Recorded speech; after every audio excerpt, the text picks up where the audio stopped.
रमज़ान जो महीनो ख़ुसूसन नेकिन कमाइण जो महीनो आहे, पैसनि कमाइण जो महीनो न आहे। दर्जी था चवनि त रमज़ान अचे त चङी तरह माण्हुनि जी खल लाहे बि। गिदड़नि वारो हिंदाणनि वारो बि मुस्लमान चए थो रमज़ान अचे त रोज़ेदारनि जी खल लाहे। कपिड़े वारो बि चए थो, बूटनि वारो बि चए थो त रमज़ान अचे त हिननि मुस्लमाननि जी चङी तरह खल लाहियो। माना कमाई जो महीनो रमज़ान था सम्झनि, हालांकि रमज़ान जो महीनो दुनिया जे कमाइण जो महीनो न आहे, आख़िरत जे कमाइण। अल्हम्दुलिल्लाह वकफ़ा वस्सलातु वस्सलाम वस्सलातु वस्सलामु अला सय्यिदिर रुसुल व खातमिल अंबिया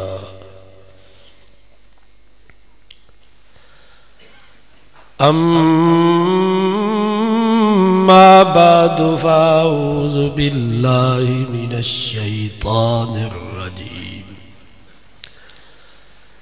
बिस्मिल्लाहिर रहमानिर रहीम। या अय्युहल्लज़ीना आमनू तूबू इलल्लाह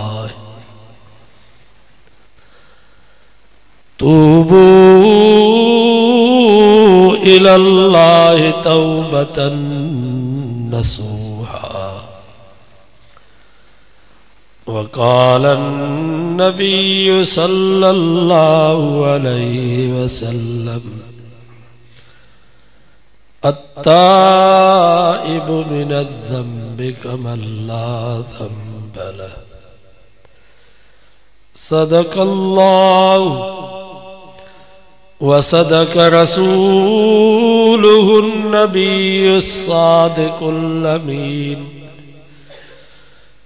वनहनु अला ज़ालिका लमिनश शाहिदीन वश्शाकिरीन। वल्हम्दुलिल्लाहि रब्बिल आलमीन। दुरूद शरीफ। अल्लाहुम्मा सल्लि अला मुहम्मदिन व अला आलि मुहम्मद कमा सल्लैता अला इब्राहीम व अला आलि इब्राहीम इन्नका हमीदुम मजीद। 28 सिपारे सूरत तारीम जी हिकिड़ी आयत हमारे साम्हूं तिलावत कई हुई है। इन आयत में अल्लाह ताला तौबा जो मसलो बयान फरमायो। तौबा जी माना है तलाफी माफ़ात। इंसान जेके ग़लतियूं करे गुनाह करे उन्हनि खां पेशेमान थी करे रब जे दरवाज़े ते अचे ऐं इकरार करे या अल्लाह मां ॾोही आहियां, मां गुनाहगार आहियां, ऐं वाइदो करे त आइंदा गुनाह न कंदुसि।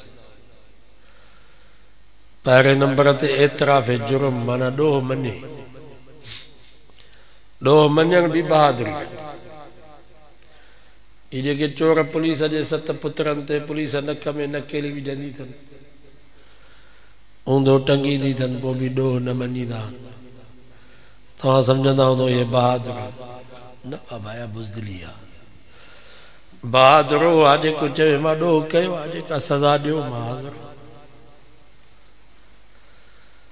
अवां ईअं असांजो की असां जहिड़ो थींदो आहे पोइ ठाह जूं ॻाल्हियूं थींदियूं आहिनि, पोइ असां चवंदा आहियूं बाबा ॾोह मञो त ॻाल्हियूं कयूं। जेको ॾोह मञींदो ई कोन उन सां कहिड़ियूं ॻाल्हियूं।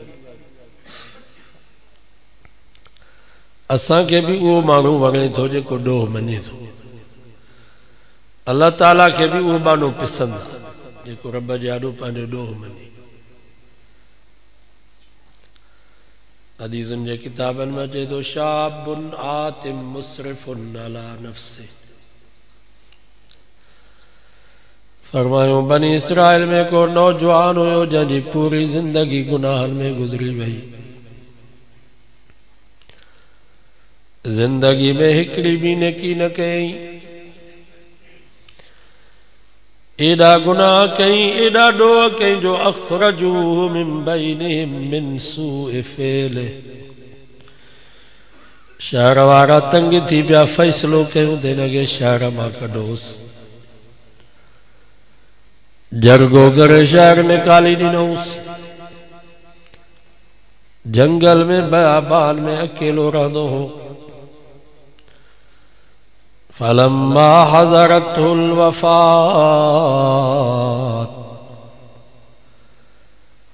जॾहिं वो गुनाहगार मानो फौत थी वियो फ़अौहा इला मूसा अल्लाह ताला हज़रत मूसा अलैहिस्सलाम ने वही फरमाई मूसा जी मुंहिंजा मौला इन्न वलिय्यम मिन औलियाई हज़रहुल मौत मूसा फलाणी जाते जंगल में मुझो हिकिड़ो दोस्त मरी वियो आहे मुझो हिकिड़ो यार फौत थी वियो आहे फ़ाज़ुरहु जल्दी करो ते पहुच वग़स्सिलहु न मुझे दोस्त के गुस्ल भी तू करा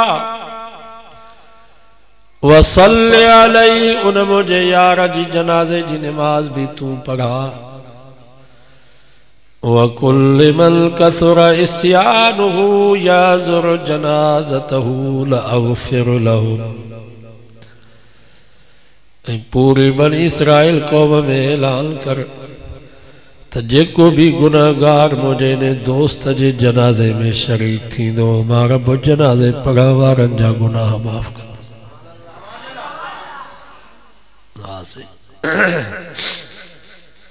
कॾहिं कॾहिं जनाज़ा भी अहिड़ा हूंदा सुहागन जनाज़न में माण्हू वञे हूअं भी मुसलमान जो मुसलमान ते हक़ आहे त जनाज़े में ज़रूर शरीक थिए कोशिश कयो जनाज़े के कुल्लो भी ॾियो कब्रिस्तान ताईं जनाज़े सां गॾु हलो छो त अॼु इन जो वारो आहे सुभाणे असांजो वारो भी ईंदो हदीस में अचे तो बुखारी शरीफ में हदीस आ मुझे नबी फरमायो मन शहीदल जनाज़त हत्ता युसल्ली अलैहि फलहु कीरात फरमायो जेको मुसलमान जे जनाजे में हाज़िर थियो जनाजे जी नमाज पढ़ई फलहु कीरात जब हिकिड़ो सोन जो कीरात अल्लाह जे रस्ते में ख़र्च कई वमन शहीद हत्ता युदफन मुझे नबी फरमायो जेको जनाजे जी नमाज खां बाद वरी कुल्लो ॾेई कब्रिस्तान ते भी आयो हत्ता युदफन जनाजे जे दफन करण में भी शरीक थियो मिट्टी जा बुक भरे कोडर जा लपा भरे करे कब्र में विधई फरमायो कान लहू कीरातान जग बसो न जा कीरात अल्लाह जे रस्ते में खर्च कई क़ील लहू मल कीरातान या रसूल अल्लाह साईं ग़याज़ के वैसे कीरात चान मुझे नबी फरमायो मिसलल जबलैनिल अज़ीमैन समझो सुभान अल्लाह जबल समझो था अजीम भी समझो था फरमायो मिसलल जबलैनिल अज़ीमैन जेको का मुसलमान जे जनाजे में शरीक थियो जनाजे जी नमाज पढ़ाई वरी जनाजे जी नमाज खां बाद कुल्लो ॾेई कब्रिस्तान ताईं भी आयो जनाजे जे दफन करण में भी शरीक थियो मुझे नबी फरमायो जब ब वॾा जबल सोन जा अल्लाह जे रस्ते में ख़र्च कई माना जनाजे पढ़ण वारे खे हेॾो अजर थो मिले मिसलल जबलैनिल अज़ीमैन मदीने में वॾो जबल त ओद हो माना ओद जबल जेतिरा ब जबल सोन जा अल्लाह जे रस्ते में खैरात थो करे जेको जनाजे में शरीक थियो जनाजे जे दफन करण में शरीक थियो जो असां जेरनि सां त कावड़िया वेठा आहियूं पर जनाज़नि सां भी कावड़िया वेठा बाबा जेरनि सां हिसाब थींदा न मरी वियलनि सां कहिड़ा हिसाब जनाज़नि सां भी हिसाब कयूं वेठा जनाज़े पढ़ण में असांजो पंहिंजो फ़ाइदो आहे, एॾो अजब थो मिले, मयीत जे लाइ बि फ़ाइदो। फरमायो मुझे सोने नबी सल्लल्लाहु अलैहि वसल्लम 40 मुसलमान जेकर जनाज़े में शरीक थिया, मय्यत जे लाइ दुआ त घुरन, अल्लाहुम्मा इग़फिर लि हय्यिना व मय्यितिना व शाहिदिना व गाइबिना व सगीरिना व कबीरिना व ज़करिना व उन्साना, अल्लाहुम्मा मन अहयैतहु मिन्ना फअहय्यि अलल इस्लाम वमन तवफ़ैतहु मिन्ना फ़तवफ़्फ़हु अलल ईमान। फरमायो 40 मुसलमान मय्यत जे जनाज़े में या दुआ था घुरन, अल्लाह ताला उन्हनि 40 जी दुआ के कबूल कंदे उन मय्यत जी बख़्शिश जा फ़ैसला फरमाए। असांजो हाल इहा त 40 जेके पोयों बीठा आहिनि दुआ कंहिंखे बि नथी अचे, सभु खजे जे थोड़ा वांगुरु माठ कयूं वेठा। बाबा ये दुआऊं सिखो, हिते सिखी न सघंदव, हिते वांदा ई कोन थींदासीं। मथां सम्झो त पोड़ा थींदासीं, रिटायर थींदासीं त पोइ वांदा थींदासीं, पोइ 50 साल खां पोइ कम अञा वधंदव। 50-55 साल उमिरि थी वञी पोइ फितरी शइ आहे त पोइ मां पंहिंजो फिक्र न, पोइ वरी ॿियनि जो फिक्र। सही थो चवां या ग़लति? पंहिंजूं उमेदूं तमन्नाऊं सभु ख़तम, हाणे पोयरनि जे लाइ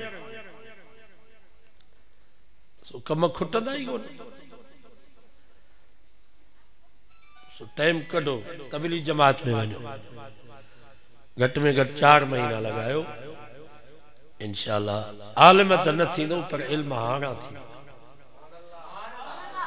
इंशाअल्लाह। 4 महीने में तव्हांखे आड़ो तैयार कंदा जो तव्हां मुसल्ले ते भी इमामत कराए सघंदव। का मौती या फोती थी वेंदी त पाण पंहिंजे अज़ीज़ खे गुस्ल कराए कफन ॾेई जनाज़ो पढ़ी दफ़न करे सघंदव। पी मरी थो वञे, शरीयत चए थी न पोड़े पी खे पंहिंजा बच्चा विञाइनि, सॼी ज़िंदगी न पोड़े पी पंहिंजे बच्चनि जे लाइ लोड़ियो आहे। बंगला हिननि जे लाइ, गाॾियूं हिननि जे लाइ, बाग़ हिननि जे लाइ, ज़मीनूं हिननि जे लाइ,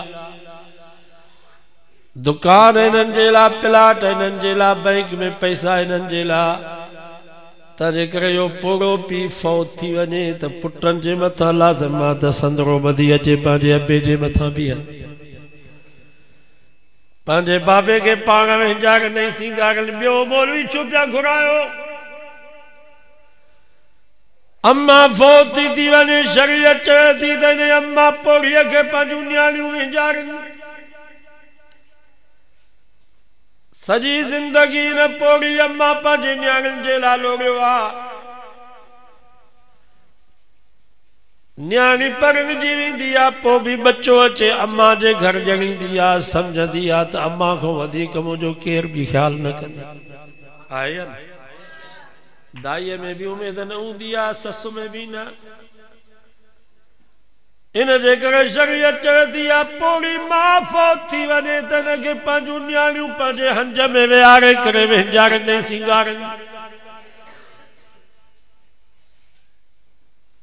ॿी मुलियाणी तव्हां छो पिया घुरायो? ये ऐब पंहिंजा ढकींदा, ॿिया परावाईंदा, उहे ऐब वञी जनाज़नि जा ज़ाहिर कंदा।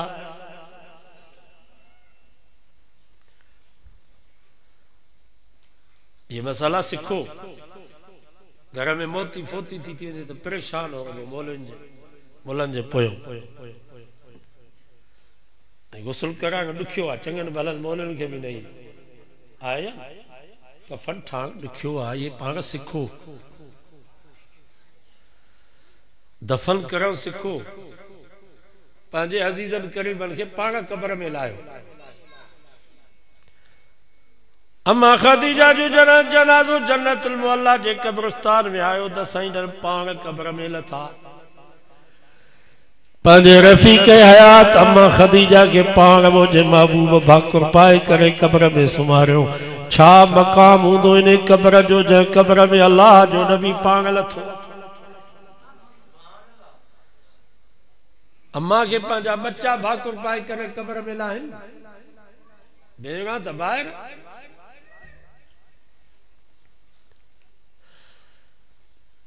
मुर्स के पंहिंजे घरवारी खे हथ लाइण जी इजाज़त न आहे मरण खां बाद। समझो था कि न, हथ नथो लाए सघे, मुंहुं ॾिसी सघेसि थो बाक़ी हथ न लाए।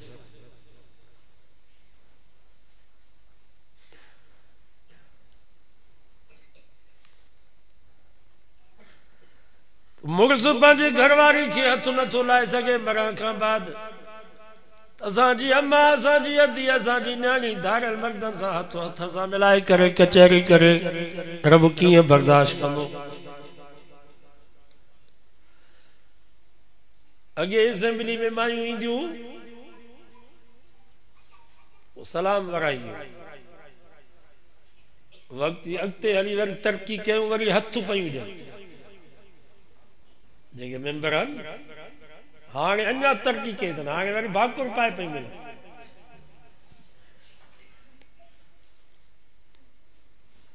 तरक़ी कई आहे।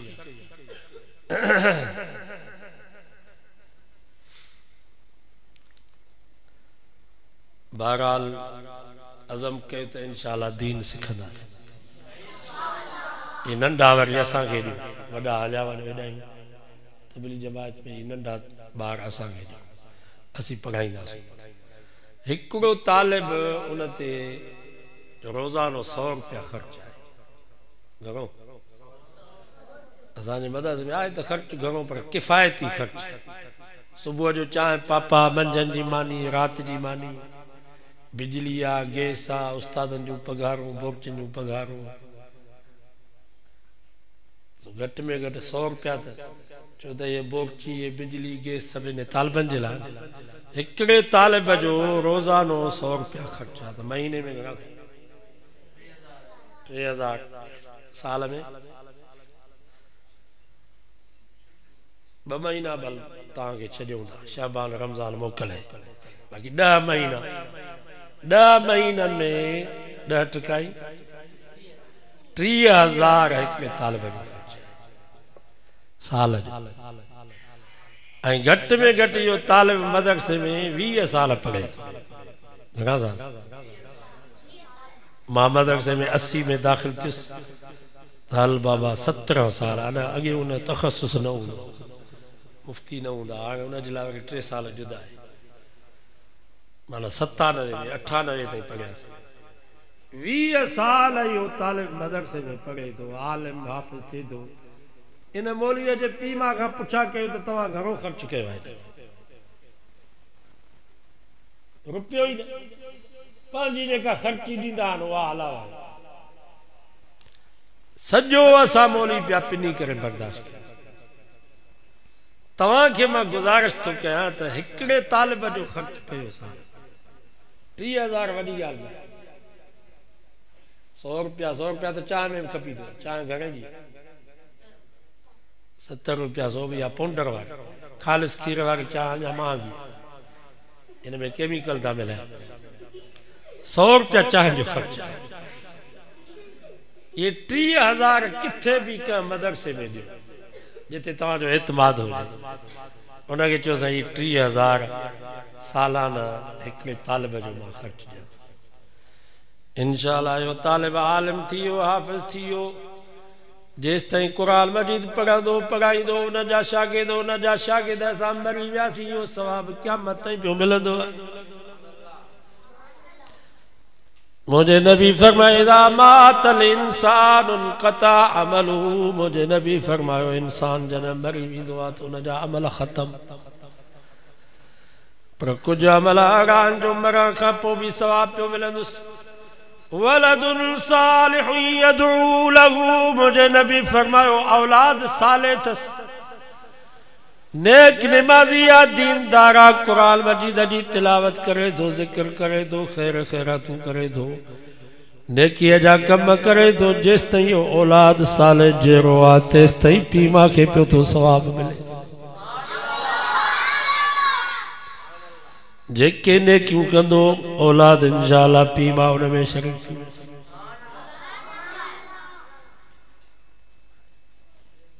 तंहिंजे करे मां वाइज़नि में चवंदो आहे ख़ैरात पंहिंजी कंदा कयो, रुगो वडन जी खैरात था कयो उन्हनि खे सवाब जी ज़रूरत है तहां के काने जा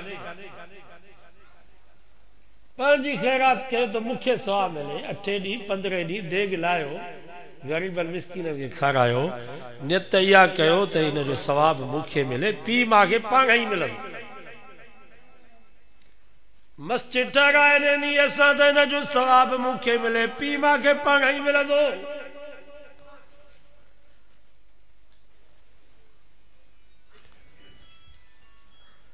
हिकिड़ो पी आहे 50 लख रुश्वत ॾेई करे पुट खे सूबेदारी वठी 5 सिपाहियुनि सां गॾिजी वियो सूबेदार रस्ते में बीठो आहे को गिदड़नि वारो अचे त उनखे चएसि त 2 गिदड़ा कढोसि को हिंदाणनि वारो अचे त उनजे खुर्जीन मां बि हिंदाणो कढनि को खीर खैरपुर खणी वञे त चए त 1 किलो 2 किलो चांहि जा कढोसि को मोटरसाइकिल ते वञे त उनखे चए तुंहिंजा कागज़ सही न आहिनि 200 रुपया ॾेई वञ को ट्रक वारो टाली वारो वञे उनखे चए त तूं ग़लति साइड सां पियो अची तव्हांखे 500 रुपया ॾे मां तव्हां खां पुछां थो मस्जिद में वेठा हो इन गुनाह में हिन जा पीउ मां शरीक थींदा या 50 लख रुश्वत ॾेई करे नौकरी त इन्हनि वठी ॾिनी आहे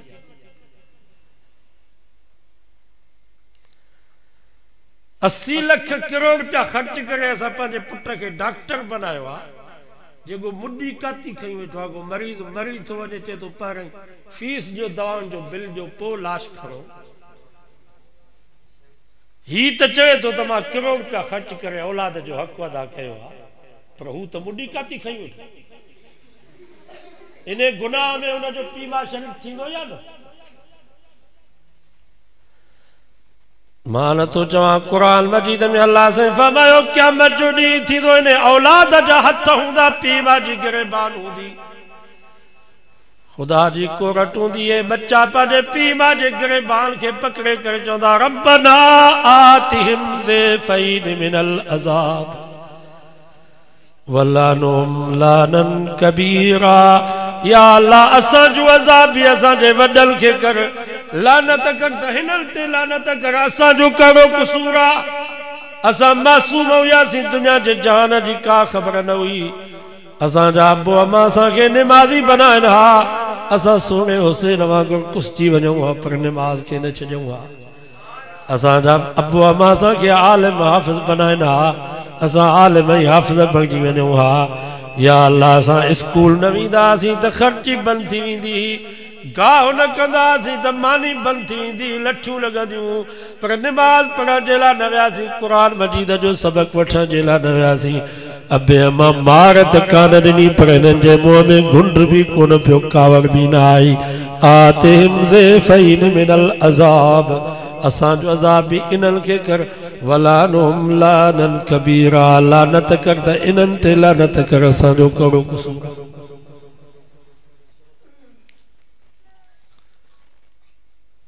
सचो कुरान सचो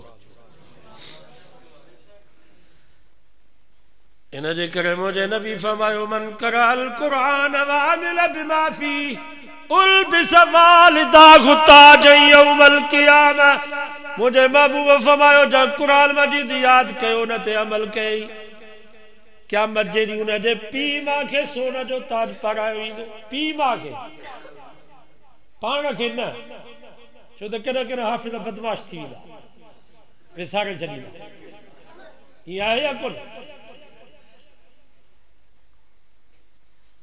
जाहिल बि ईअं न थियनि हाफ़िज़ पर पीउ मां जे लाइ इनाम उहो आहे छो त हिन पंहिंजी महिनत कई बच्चे खे छॾियईं ख़र्च कई मदरसे वठी वियो पोइ हाणे हू जो बदमाशी कंदो हुन में पीउ जो त कसूर न आहे पीउ पंहिंजी महिनत कई उन जे लाइ ताज आहे सोन सचो सुभान तव्हां पंहिंजी कोशिशि कयो तव्हां पंहिंजे बच्चनि खे सुबुह जो तयारु करे मदरसे मोकिलियो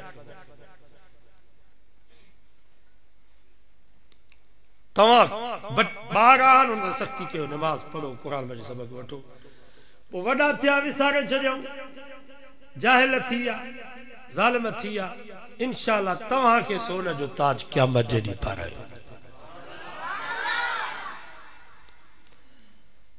कोशिश कंदो नी इंशाअल्लाह इल्म ब क़िस्म है, हिकिड़ो आहे इल्मुल बतन, ॿियो आहे इल्मुल वही। हिकिड़ो पेट जो इल्म, ॿियो अल्लाह जो इल्म। स्कूलनि ऐं कॉलेजनि में जेको इल्म पढ़ायो थो वञे इहो पेट जो इल्म अथव। पुछा कयो भली जेके बच्चा पढ़नि पिया, न्याणियूं यूनिवर्सिटी में, उन्हनि खां पुछा कयो तव्हांजो मक़सदु छा आहे? सभु चवंदा असांजो मक़सदु पेट आहे, असां डॉक्टर थींदासीं, प्रोफेसर थींदासीं, इंजीनियर थींदासीं, बंगला ठहाराईंदासीं, ज़मीनूं वठंदासीं, प्लाट वठंदासीं, ॿाहिरि दुनिया में वेंदासीं, पैसो कमाईंदासीं। सभिनी जो मक़सदु पेट आहे। ऐं मुंहिंजे नबी फरमाए हिननि जो पेट कोन भरबो। भरियो आहे कंहिंजो पेट? भली रोडनि जा पत्थर खाई वञनि, डांबर जा दॿा खाई वञनि, गटरनि जा पैसा खाई वञनि, नलका नालियूं खाई वञनि, अंधनि मंडनि यतीमनि जा पैसा खाई वञनि, इंशाअल्लाह पेट कोन भरबो। मुंहिंजे नबी फरमाए हिननि जे पेट खे भरींदी त क़ब्र जी मिटी भरींदा। भरियो आहे कंहिंजो पेट? असांजे ज़रदारी साहब जो कोन भरियो आहे त ॿियनि जो कीअं भरियो? असांजो कीअं भरियो? पेट न भरबो। पर ही मदरसे में जेके बच्चा पढ़नि पिया, ग़रीबनि मिस्कीननि यतीमनि जा, यतीम, तव्हां भली पंहिंजे मुंहं सां वञी हिननि खां पुछा कयो बाबा तव्हांजो मक़सदु छा आहे? सभु तव्हांखे इहो ई जवाबु ॾींदा, असां आलिम थींदासीं, हाफ़िज़ थींदासीं, क़ुरान मजीद जी ख़िदमत कंदासीं, मस्जिद मदरसे में वेही करे दीन जी ख़िदमत कंदासीं, पंहिंजे रब खे राज़ी कंदासीं। इहो ई मक़सदु आहे। भली पुछा करे ऐं बका इन इल्म खे अथव, हुन इल्म खे बका न अथव, पेट जो इल्म। इहो डॉक्टर तेसिताईं आहे जेसिताईं जहिड़ो आहे क़ब्र में डॉक्टर न हूंदो। इहो प्रोफेसर तेसिताईं आहे जेसिताईं जहिड़ो आहे क़ब्र में प्रोफेसर न हूंदो। इहे डिग्रियूं, इहे सनदूं साड़े छॾियोसि रिटायर थियण खां बाद, कंहिं कम जूं कोन। इहो जर्नल, इहो कर्नल, इहो डीसी तेसिताईं आहे जेसिताईं जहिड़ो आहे क़ब्र में जर्नल न हूंदा, डीसी न हूंदा। पर ही जेके असांजा ग़रीब बच्चा हाफ़िज़ थिया आहिनि, आलिम थिया आहिनि, इहे जहिड़ा तरह बि हाफ़िज़ ऐं आलिम, पर मरी विया क़ब्र में बि हाफ़िज़ ऐं आलिम हूंदा। क़यामत जो ॾींहुं थींदो, क़ब्र मां उथंदा त हाफ़िज़ ऐं आलिम हूंदा।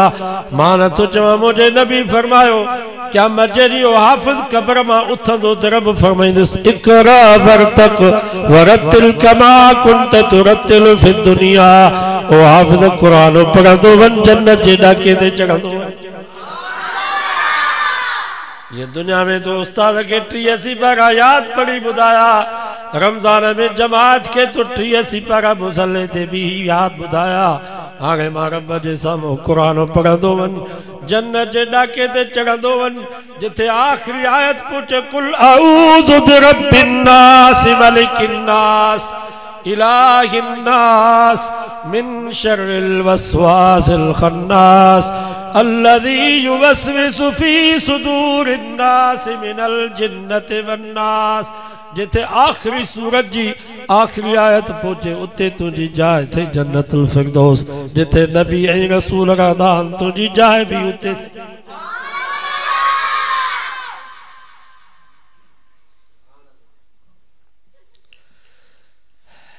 इन दौलत को मारूम न कयो पंहिंजी औलाद खे। डॉक्टरनि जी भी ज़रूरत है असांखे, इंजीनियरनि जी, पायलटनि जी ज़रूरत है, पर असां चऊं था त इहो डॉक्टर पहिरियों मुसलमान हुजे पोइ डॉक्टर। सही तो चवां या ग़लति? इहो प्रोफेसर आहे, लेक्चरर आहे, पहिरियों मुसलमान हुजे पोइ प्रोफेसर लेक्चरर हुजे। इहो इंजीनियर आहे, पहिरियों मुसलमान हुजे पोइ इंजीनियर। क़ुरान जी तालीम हूंदसि त हया हूंदसि, ख़ौफ़ ख़ुदा हूंदसि। अल्लाह जी तालीम न हूंदसि त इंसानियत ई ख़तम थी। नवाब शाह में हिकिड़ी न्याणी राशिद मामू सां ॻाल्हाए, कायदे आज़म यूनिवर्सिटी में पढ़ंदी, सकरन में राशिद साहब वेठो हुयो। उन न्याणी चयो त तव्हां आवाज़ उथारियो, असांजे त पीउ मां असांखे यूनिवर्सिटी में छॾियो आहे त असांजूं न्याणियूं डॉक्टराणियूं थींदियूं, पर हिते जेके वेठा आहिनि इहे इंसानी सूरत में बगड़ आहिनि। असांखे पास तॾहिं था कनि जॾहिं असांजे इज़त सां खेॾनि, असांखे मार्कूं नंबर तॾहिं था मिलनि जॾहिं असांजी इज़त सां खेॾियो थो वञे। हाणे मां तव्हां खां पुछां थो, इन प्रोफेसर लेक्चरर खे तव्हां इंसान चवंदो या बगड़?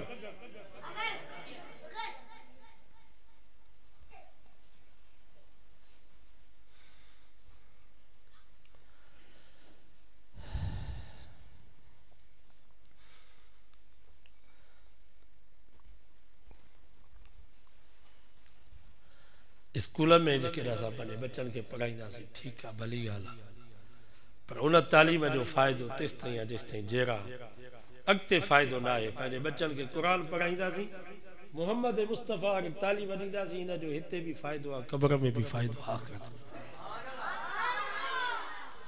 अंग्रेज़ी इल्मु जेको पढ़े थो उनखे नौकरी मिले थी, रिटायर थियण खां पोइ पेंशन मिलेसि थी, अंग्रेज़ उनखे छॾे कोन थो।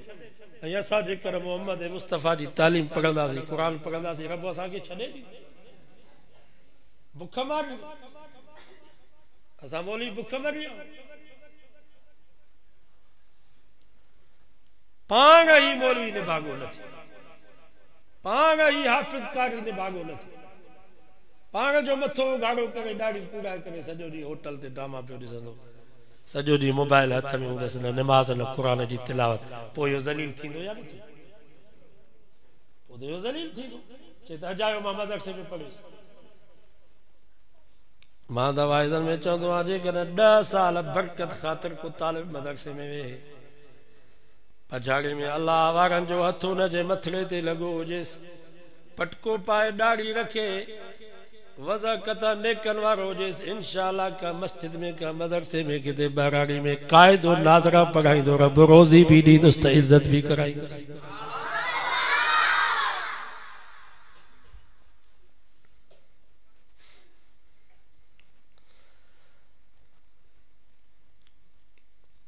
कुरान हिते भी कमी दो, कब्र में, आखिरत में। हदीस में दे दो रमज़ान वल कुरान यशफ़ान लिल अब्द, रमज़ान भी अचण वारो था, दुआ के अल्लाह नसीब फरमाए। खोड़ अॻे साल हुया, हिन साल कोन्हनि। कुरान तो फमा फमन शहीद मिनकुम अश-शहर फलयसुम, जे ज़िंदगी में रमज़ान आयो, रमज़ान जो चंड ॾिठई, उन जे मथो लाज़िमा त रमज़ान जा रोज़ा रखे। जवान हुजे, कुराड़ो हुजे, तंदुरुस्त हुजे, बीमार हुजे, बीमार तो हर को आहे, सब मरीज़ हो, केरा जेको दुनिया में खुश हुजे। असां त ॾिठो आहे त 400 ते शुगर हुई, उन्हनि जवाननि भी रोज़ा रखिया। 90 साल जा कुराड़ा, उन्हनि भी जून जुलाई में 17 कलाकनि जा रोज़ा रखिया। 2 सिपारा मां पढ़ंदो हुउसि मिठियाणी में, 90 साल जा कुराड़ा मां अखियुनि सां ॾिठा, जवान बीठा ॿुधनि। हाणे त मौसम सही आहे, पर दुआ कयो अल्लाह से ईमानी कुवत नसीब। 90 साल जो कुराड़ो रोज़ो रखे, तरावी पढ़े, ऐं 25 सालनि जो जोठो जवान 2.5 मण जी बोरी कुल्हे ते रखोसि, ट्रक जी छत ते पियो पहुचाए। जनवरी जो 8 कलाकनि जो रोज़ो नथो रखी सघे, ॻाल्हि छा आहे? माना ॻाल्हि ईमान जी आहे। जंहिं वटि ईमानी कुवत हूंदी, रूहानी कुवत हूंदी, इंशाअल्लाह भली 400 शुगर हुजेसि, 90 साल जो कुराड़ो हुजे, रोज़ा रखंदो, तरावी पढ़ंदो। बाक़ी जंहिंखे ईमानी कुवत न हुई, रूहानी कुवत न हुई, भली जनवरी जो 8 कलाकनि जो रोज़ो हुजे, भली अलम तरह खां हाफ़िज़ तरावी पढ़ाए, इहो तरावी में बीह न सघे।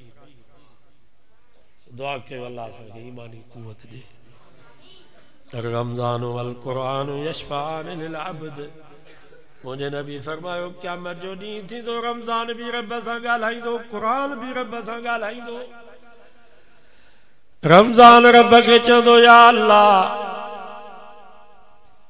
17 कलाकनि जो रोज़ो, शुगर जो मरीज़, कलाक कलाक में पानी जो गिलास पीअण वारो, 3 कलाकनि में ॾींहं जो 4 दफ़ा मानी खाइण वारो, पर सॼे ॾींहुं न पानी पीतई न मानी खाधई। हलाल हराम त पंहिंजी जाते, पर हलाल घर वारी हुनजे बि वेझो न वियो। अॼु मां हिन जी सिफारिश थो कयां, या अल्लाह मूंखे इजाज़त ॾे त हिनखे पाण सां गॾु जन्नत में वठी वञा। ठीकु आहे, वरी क़ुर ॻाल्हाई, या अल्लाह मां बि हिन जो सिफारिशी आहे। सॼो ॾींहुं वेचारे रोज़ो रखियो, शाम जो इफ़्तारी कई, पानी पीतई, शरबत पीतई, लस्सी पीतई, मानी खाधई, सुस्ती थी वियसि, बिस्तरो भी विछायो पियोसि, ॾखिण जी थधड़ी हवा भी लॻे पई, नफ़्स ऐं शैतान चए सड़े रोज़ो फ़र्ज़ आहे, तरावी सुन्नत है, छॾ बस रोज़ो रखी छॾ तरावी खे। केर भी सघंदो 19 रकातूं ईशा जूं 20 रकातूं तरावी मरी वेंदे भी न सघंदी हाफ़िज़ रियात न कंदी न वञ पर हिन नफ़्स ऐं शैतान खे लत हणी करे चयो भली बसी पर हाफ़िज़ साहब पर इंशाअल्लाह तरावी भी पढ़बी नमाज़ भी ईशा जी जमात सां पढ़बी या अल्लाह हिन एॾो साथ ॾिनो मूंसां मां हिन जी सिफारिश थो कयां रब फरमायो तो क़ुरान तुंहिंजी सिफारिश भी क़बूल आहे यशफान लिल-अब्द हिन जवान जो हिकिड़ो हथ रमज़ान जे कुल्हे ते हूंदुसि ॿियो हथ क़ुरान जे कुल्हे ते हूंदुसि ॿिनि जवाननि जे विच में हूंदो क़ुरान जे सदके रोज़े जे सदके इंशाअल्लाह अख चिंब में रब जी ज़ियारत करे वञी जन्नत में पहुचो अज़म कयो त इंशाअल्लाह सब रोज़ा भी रखंदासीं तरावी भी पढ़ंदासीं हिकिड़े क़ुरान मजीद ख़त्म करण जे करे केतिरियूं नेकियूं नबी से फरमाया अलिफ लाम मीम हिकिड़ो हर्फ़ न आहे अलिफ जुदा लाम जुदा मीम जुदा जेको पढ़े तो अलिफ लाम मीम उन जे अमाल नामे में 30 नेकियूं थियूं लिखजनि 30 गुनाह था माफ़ थियनि 30 दर्जा था जन्नत में बुलंद थियनि बाज़ उलमा फरमाइनि था अलिफ लाम अलिफ में 3 अखर लाम में 3 अखर मीम में 3 अखर जेको पढ़े तो या ॿुधे तो अलिफ लाम मीम उन जे अमाल नामे में 90 नेकियूं थियूं लिखजनि 90 गुनाह था माफ़ थियनि 90 दर्जा था जन्नत में हाणे जेको हिकिड़ो क़ुरान मजीद जो ख़त्म थो कढे उन जे अमाल नामे में उलमा फरमाइनि था 1 खरब 83 अरब 62 करोड़ नेकियूं उन जे अमाल नामे में थियूं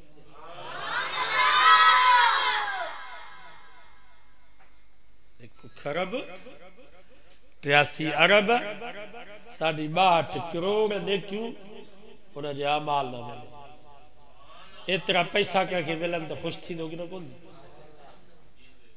नेकिन जी असांखे परवाह आहे बाबा हिते नेकिन जो क़दुरु न आहे नेकिन जो क़दुरु क़यामत जे ॾींहुं थींदो जिथे नेकिन जी बाज़ार लॻे जिथे नेकिन जी मंडी लॻे छुहारनि जो क़दुरु मंडीअ में हिते त कुता बिला पिया था खाइनि आहे या कत्ल जो क़दुरु जॾहिं सॼी दुनिया मुल्क में कत्ल ख़त्म थी वञे बारिश जे करे पोइ सही खोखो कत्ल जो मंडीअ में आयो पोइ क़दुरु आहे या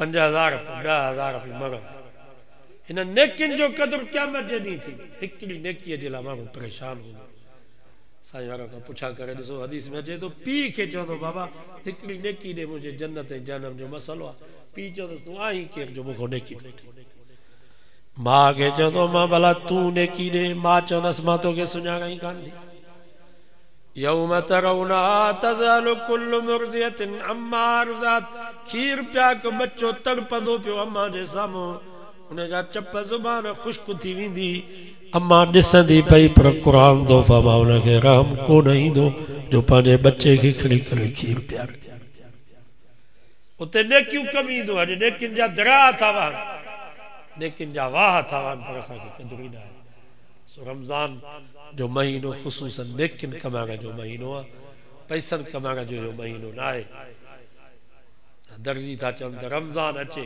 त चङी तरह माण्हुनि जी खल लाहे बि गिदड़नि वारो हिंदाणनि वारो बि मुस्लमान चए थो रमज़ान अचे त रोज़ेदारनि जी खल लाहे कपिड़े वारो बि चए थो बूटनि वारो बि चए थो त रमज़ान अचे त हिननि मुस्लमाननि जी चङी तरह खल लाहियो माना कमाई जो महीनो रमज़ान था सम्झनि हालांकि रमज़ान जो महीनो दुनिया जे कमाइण जो महीनो न आहे आख़िरत जे कमाइण दुआ कयो अल्लाह सां सभिनी खे रमज़ान जो रहमतूं बरकतूं नसीब फरमाए।